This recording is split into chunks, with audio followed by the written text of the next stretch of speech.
ایک دوسری آیت 24ویں پارے میں ہے،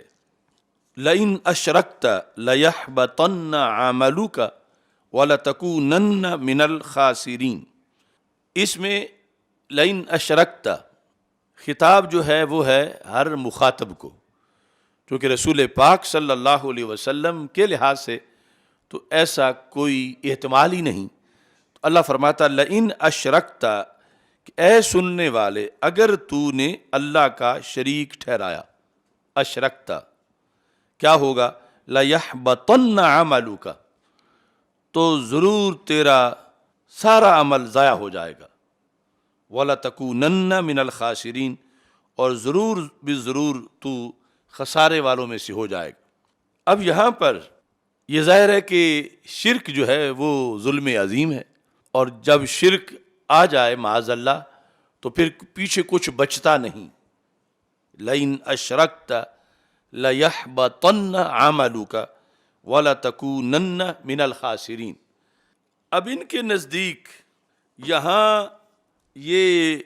ایک تو انہوں نے بات بھی کی ہے رسول پاک صلی اللہ علیہ وسلم کی، کہ سرکار سے یہ کہا جا رہا ہے، اور پھر کہا کس وجہ سے جا رہا ہے؟ کہا کہتے ہیں اس وجہ سے جا رہا ہے کہ اللہ تعالیٰ نے فرمایا اگر تم نے سوائے علی کے اور بھی کوئی ولی مانا تو اے رسول تمہارے سارے عمل ضائع ہو جائیں گے معاذ۔ یعنی سرکار صلی اللہ علیہ وسلم سے بڑی ہستی مولا علی رضی اللہ تعالی عنہ کو قرار دیتے ہوئے، اور پھر اللہ کی طرف سے رسول پاک صلی اللہ علیہ وسلم کے لیے یہ ایک آرڈر ثابت کیا جا رہا ہے کہ خالق کائنات جل جلالہ نبی اکرم نور مجسم شفیع معظم صلی اللہ علیہ وسلم کے بارے میں یہ فرما رہا ہے، تو پھر اصل اصول بندگی تو اس تاجور کی ہوگی، یعنی پھر تو اصل مقام و مرتبہ تو حضرت مولا علی رضی اللہ تعالیٰ عنہ کا ہے، کہ جن کی ولایت یہ ایک صرف ان کی ولایت مانو، ان کے ساتھ اگر کسی سے صدیق و عمر رضی اللہ تعالیٰ عنہ کی ولایت مانی اے پیغمبر تو پھر یہ ہے کہ تمہاری نبوت بھی نہیں بچے گی، پھر تم خاسرین میں سے ہو جاؤ گے۔ یعنی اس سے بڑی توہین رسالت اور کیا ہو سکتی ہے، اور اس سے بڑی ذات رسول صلی اللہ علیہ وسلم سے دشمنی کیا ہو سکتی ہے؟ نبی اکرم نور مجسم شفیع معظم صلی اللہ علیہ وسلم سے بغاوت اور کیا ہو سکتی ہے؟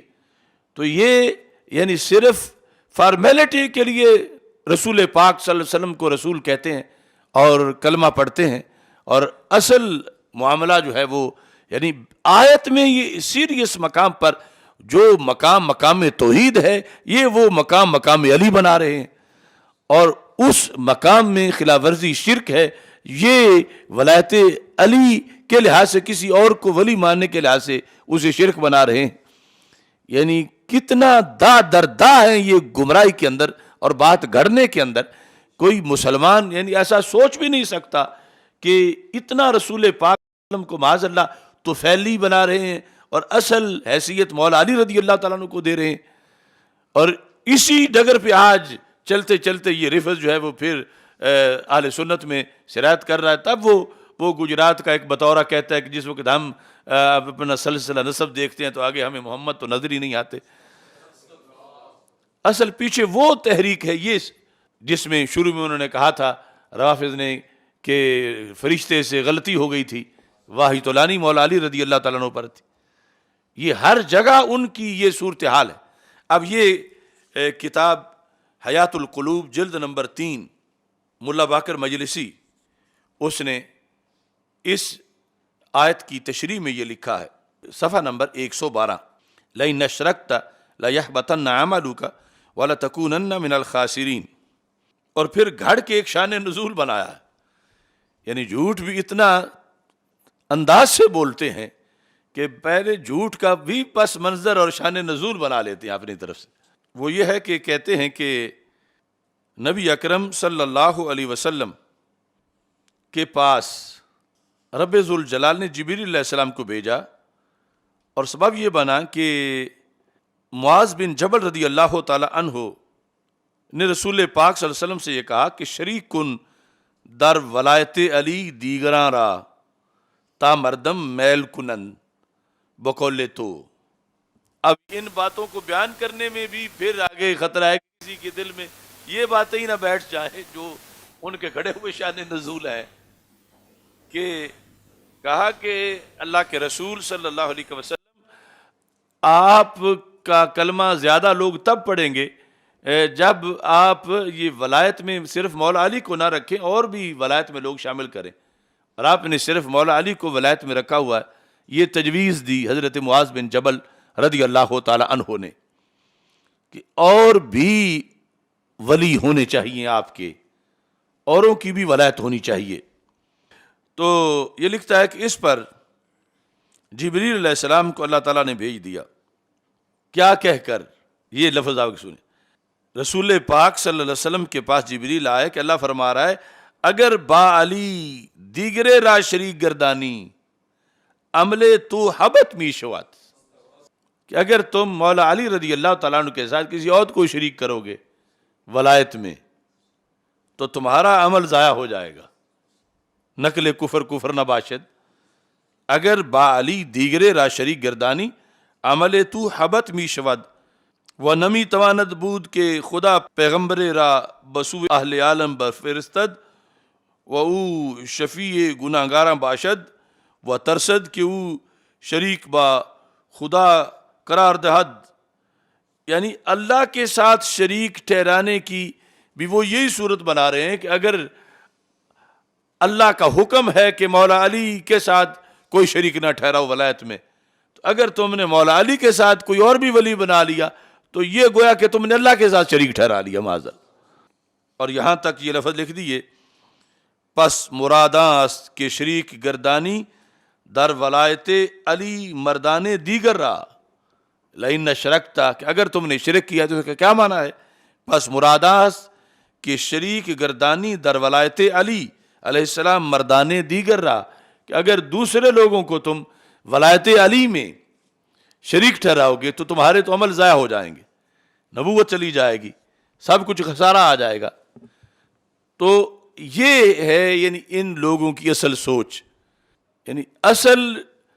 یہ صورتحال کے جو ایک سمجھی جاتی ہے کہ یہ صرف حضرت صدیق اکبر، حضرت فاروق اعظم، حضرت عثمان غنی رضی اللہ تعالیٰ عنہم ان پر مولا علی کو مقدم کرنا چاہتے ہیں، یہ بات اس سے بھی آگے کی ہے، یعنی صرف ان پر مقدم نہیں کرنا چاہتے، صرف ان کو ڈیمیج نہیں کرنا چاہتے، یہ تو خود ذات رسول صلی اللہ علیہ وسلم پر حملہ کرنا چاہتے ہیں کہ ذات رسول صلی اللہ علیہ وسلم پر مولا علی رضی اللہ تعالی عنہ کو مقدم کرنا چاہتے ہیں کہ اللہ نے پابند کر دیا کہ اگر نبوت رکھنی ہے کہ یہ کہ تمہارے عمل ضائع نہ ہو اور یہ تم اپنی منزل میں کامیاب ہو جاؤ تو پھر علی کے سوا کسی کو ولی نہ بناؤ، علی ہی ولی ہوں۔ اور اس کو پھر انہوں نے روافض نے شرک شو کیا ہوا ہے کہ حضرت مولا علی رضی اللہ تعالیٰ عنہ کے ساتھ کسی اور کو اگر ولی بناؤ گے تو اے نبی تم شرک کر بیٹھو گے، حالانکہ شرک تو اللہ کی ذات کے ساتھ کسی کو شریک ٹھہرانے سے شرک ہوتا ہے۔ یعنی اس انداز میں انہیں نہ حیا ہے مقام الوہیت کا، نہ حیا ہے مقام نبوت کا، مقام صدیقیت وہ تو بعد کی بات ہے۔ یعنی یہ اللہ تعالیٰ پر اس طرح کی چیزیں اپنی طرف سے گھڑ کے اللہ تعالیٰ کی طرف سونپ رہے ہیں اور ان کو نسبت کر رہے ہیں، اللہ تعالیٰ کی طرف لگا رہے ہیں، اور وہ آیت کے اندر، اور ان کی یہ بڑی کتابیں ہیں یعنی جن سے یہ انکار نہیں کر سکتے، جن سے یہ نہیں کہہ سکتے کہ یہ ایک چھوٹا سا بندہ تھا یا یہ ہمارا ہے نہیں، یہ پوری ذریت ان کی جتنی آج ہے ان کی گردنیں جھکی ہوئی ہیں اس مجلسی کے سامنے، اور اس مجلسی کی یہ حالت ہے کہ اتنے بڑے کفر بک رہا ہے، اتنی بڑی توہینیں کر رہا ہے، اللہ کی شان پہ حملہ کر رہا ہے، اللہ کے رسول علیہ السلام کی شان پہ حملہ کر رہا ہے، اور ثابت کیا کرنا چاہتا ہے کہ میں محب علی۔ تو ایسے محب علی کی کیا حیثیت ہے کہ جو محبت علی رضی اللہ تعالی عنہ کی آڑ میں الوہیت کا منکر ہو رہا ہے، اللہ کی الوہیت، اللہ کی توحید پر حملہ کر رہا ہے، اور پھر رسول اکرم نور مجسم شفیع معظم صلی اللہ علیہ وسلم جن کے طفیل سب کچھ ملا، سب کسی کو، مولا علی ہیں، بڑی شان والے ہیں، لیکن سب سرکار کے صدقے ان کو ملا ہے، اور یہ مولا علی کو ایسی ہستی بنا کے پیش کر رہے ہیں